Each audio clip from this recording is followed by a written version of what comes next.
안녕하십니까. 등산 역사를 연구하는 이산입니다. 오늘은 1922년 영국 에베레스트 원정대 오부에 대해 말씀드리겠습니다.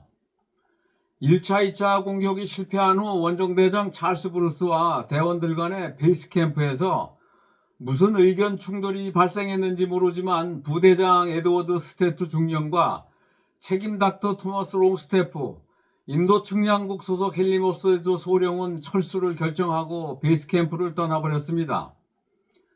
당시 철수한 대원을 간단히 소개해보면 베이스 캠프 총괄 지휘 임무를 맡았던 부대장 스트레트 중령은 융통성이 없고 독선적 인물로 평가된 산악인이며 군인으로 후에 알파인클럽 편집장도 역임을 했습니다.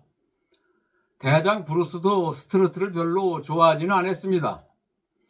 인도 주둔 군의관 출신으로 히말라야 등반 경험이 제일 많았던 책임 닥터 토마스 롱스태프는 알파인 클럽 아놀드 루이스멈과 1907년 트리술에 도전해 최초로 7120m를 등정했었던 군인이며 의사였습니다. 또한 1921년 인도 측량국 소속으로 정찰 원정대에 참가했었던 측량 장교이자 탐험가인 헨리 모세드 소령도 동상이 너무 심해 함께 캠프를 떠났습니다. 그리고 영국 본토 출신이 아닌 호주 태생으로 1921년 대원으로 선발되었다가 건강 문제로 시비가 되어 마지막에 탈락에 차별을 받았다고 생각했던 당시 최고의 실력파 산악인이며 화학자이고 산소통 전문가 조지 핀치도 후에 캠프를 떠나버렸습니다. 여기서 한 가지 분명한 것은 브루스 대장은 군 장성으로 예편한 군 출신이지 등반가는 아니었습니다. 원정대장 브루스의 영도 안 쓰고 대원 통제도 안 되었던 것은 확실했습니다. 사실 산에서 등반가는 죽느냐 사느냐 하는 게임에서 산악인 출신이 아닌 군 출신이 원정대장을 맡은 것은 시대적으로 영국 제국주의 배경에서 나온 것은 확실했습니다. 유독 영국만이 히말라야 원정에서 군 출신들이 대장을 많이 맡았습니다. 여하튼 대장 찰스 브루스는 남은 대원들과 논의한 결과 다시 의기투합해 3차 공격하기로 결정을 했습니다. 1922년 6월 5일 3차 공격도 5명이 출발을 했습니다. 조지 멜러리와 강인한 체력을 갖춘 외과 의사로 낭만적이며 예술적 재능이 있는 멋진 산악인 하워드 썸머벨이 동참을 했습니다. 멜러리가 가장 좋아하는 산악인이었습니다. 조지 핀치도 3차 공격에 참가했으나 캠프 1에서 체력이 고갈돼 철사한 후 베이스 캠프를 떠나버렸습니다.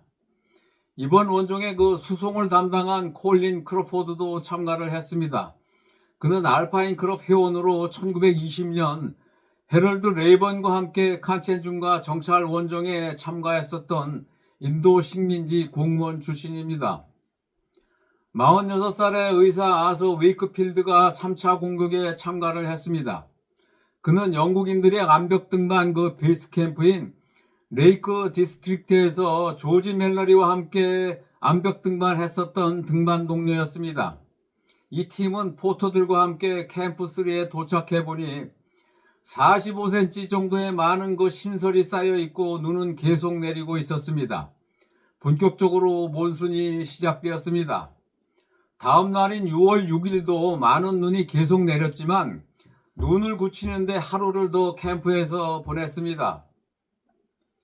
6월 7일 오전 8시 에베레스트 북능선 아래 동롱북빙하 상부 캠프 3에 닥터 웨이크필드만 남기고 선두에 하워드 서머벨, 그리고 두 번째로 조지 멜러리, 세 번째로 포터, 네 번째는 콜린 크로포드가 앞서 올라가고 뒤에 13명의 세르파가 따라 올라갔습니다. 이 팀은 눈이 허리까지 쌓여 러셀로 선두를 교체하면서 세 파트로 나누어 노스콜 북능선 캠프 4를 향해 올라갔습니다. 이틀 전 폭설로 눈사태에 위험이 노출된 상태였습니다. 오후 1시 30분 노스콜 능선 180m 아래에서 천둥 소리가 나면서 큰 눈사태가 발생해 세르파 9명이 휩쓸려 내려갔지만 살아있는 세르파 2명만 간신히 구조해 살아나고 7명의 세르파는 죽었습니다. 다행히 영국 산악인 조지 멜러린, 콜린 크로포드, 하워드 썸머벨은 무사히 살아남았습니다. 살아남은 대원들은 캠프3로 하산해 죽은 자들의 그 추모 돌탑을 세우고 3차 공격전은 베이스 캠프를 전원 철수를 했습니다.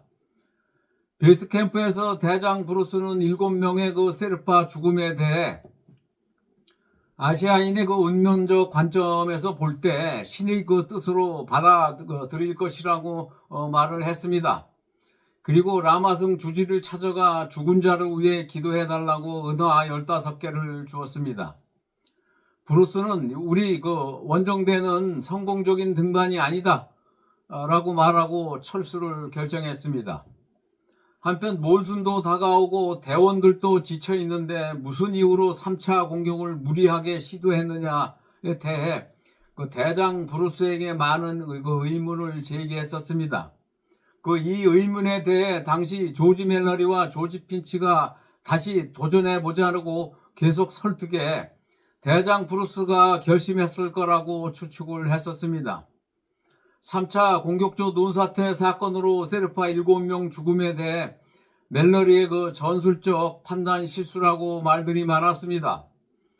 당사자 멜러리는 고산 경험이 제일 많은 자신에게 이 눈사태에 책임이 있다고 말하고 죄책감에 시달렸습니다.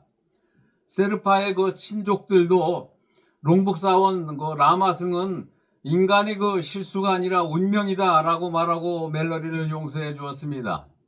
멜러리가 후에 그 아내한테 보낸 편지에서 내 실수의 결과가 너무나 끔찍했고 내가 보상할 수 있는 방법은 아무것도 없다라고 말을 했습니다. 이 비극적 세르파 조난 소식이 런던에 전해지면서 멜러리에 대해 말들이 많았습니다. 1905년 그 티베트 굴라만타타 등반 중 눈사태로 900m까지 휩쓸려 내려갔다 죽다 살아난 책임 닥터 토머스 롱스테프는 히말라야 등반에서 신설 후에 멜러리식 등반 시도는 아주 어리석은 짓이라고 말을 했고 설사 그 노스콜로 올라갔다 치더라도 대체 뭘 할 수 있었는지 의심스러웠다라고 말을 했습니다. 이런 그 비판적인 말을 했던 롱스테프는 원정에서 별로 한 일도 없었습니다. 그는 이번 원정은 그냥 여행 삼아 갔다 온 거라라고 후에 말할 정도였습니다. 1922년 7월 17일 부대장 스트러트와 닥터 롱스테프, 조지 핀치는 귀국 후 에베레스트 원정위원회에 원정 보고서를 제출했습니다. 대원들이 제출한 원정 보고서에 일치된 내용은 조지 멜러리가 산소통도 없이 무산소로 등반한 것은 문제가 있었다라고 말을 했습니다. 그리고 부대장 스트러트 보고서의 특이한 점은 앞으로 에베레스트 원정에 참가해야 할 대원은 젊은 30대가 바람직하다라고 충언을 해 주었습니다. 조지 핀치는 에베레스트 8,000m 동능선 능선으로 정상을 공격하려면 정상 아래 어려운 바위를 돌파할 수 있는 등반 기술 확보가 필요할 것이라고 말을 했습니다. 오늘은 여기까지 하겠습니다. 다음은 1922년 영국 에베레스트 원정대 6부에 대해 말씀드리겠습니다. 조지 멜러리는 귀국한 후 1923년 초 미국에서 3개월 정도 공개 강연 투어를 시작해 언론과 청중에게 많은 호평을 받았습니다. 강의 중 한 기자가 멜러리한테 에베레스트를 오르고 싶은 이유가 무엇이냐라고 물어보니까 멜러리는 Because it is there. 산이 거기 있기 때문에 라고 말했습니다. 그 후 이 말은 등산 역사에서 아주 일반적인 용어로 널리 사용되어 왔습니다. 여하튼 멜러리가 인간 최초로 에베레스트 정상 가장 가까이 가보았기 때문에 의미 있는 말이라 할 수 있습니다. 등산 역사에 관심이 있으시면 구독해 주십시오. 감사합니다.